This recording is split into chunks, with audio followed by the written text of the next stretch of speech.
Hey guys, it's Oscrix. I just wrapped up the first day of playing the new league, and I've been playing my companion build. And I want to make this video real quick just to show the tree that I'm using at the moment. I just finished the first prelude, and I'm about to hit the A.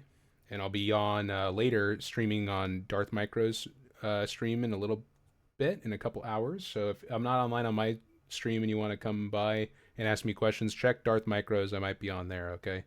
Anyways, the build is going really, really well.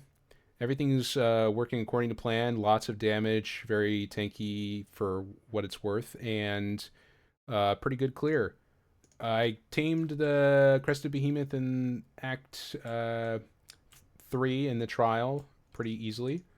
It's an RNG thing. Sometimes you get unlucky. Some people farmed it for a lot of time today and didn't see one. Unfortunately, that's just kind of the nature of the beast, pun intended. Anyways, the tree, let's talk about that.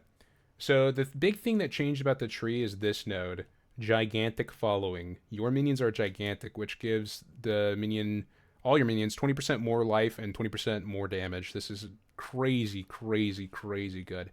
And the lead ups are life and damage, so very good for this build. So here's the tree. I respect at like 38, and what I took first was these nodes, and then gigantic following, and then these life and regen nodes, these life and fire res nodes, and then mind over matter, and these nodes down here. That's what I took at first. And then after that, as I've been leveling up, I went right up here. I got this life, then I went up here, and then I got these damage nodes, and then I took these life nodes, and later I'll take the area nodes and this, and from here I'm going to take more energy shield and stuff like that. But this is basically the gist of the tree as you're starting to wrap up the campaign. You just take a bunch of minion life and minion damage, and eventually it comes to a point where you might want to start taking energy shield so you don't die. Then start getting a lot of energy shield gear as much as you can on your character. As far as supports go, you want to do Infernal Legion and increased area of effect or magnified effect or whatever it's called, and then overreach later whenever you can use overreach, you should use that instead. I don't know if you can use that at the same time, but overreach gives 40% and magnified only gives 35, I think. Maybe you can upgrade it with higher tier gems, but yeah. And then you want to get Searing Flame on here. That's the best DPS support. And when you're on 3 sockets on there, and you should save your Lesser Jeweler for this, by the way, to make sure this is 3 sockets when you tame it. When you're on 3 sockets, you leave the AoE in, and then when you do the boss, you put in Feeding Frenzy instead of the AoE, so that way you get extra single target. And then when you get to 4 slots, you could just have Feeding Frenzy and Searing Flame and the AoE at the same time. Like I said, it works really great. What I've been doing is Frost Bomb with extra exposure and prolonged duration for exposure.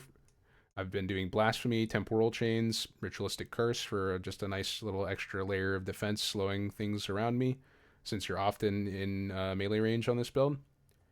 So yeah, everything's going well. Here's my gear. I've got some minion levels on my gear, but generally it's just like life resists and some spirit on some stuff. Generally kind of generic gear that I've just kind of found in the campaign so far. So yeah, like I said earlier, guys, if you won't have any questions about the build, the best place to ask is on my stream, because I'm not going to be looking at my comments and stuff like that.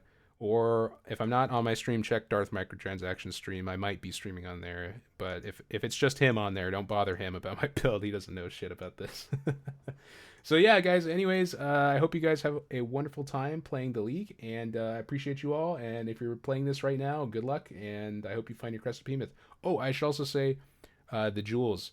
Companion life and companion damage is what you want, but I've just got jewels right now with companion damage and life. Oh, and the Lich passive points.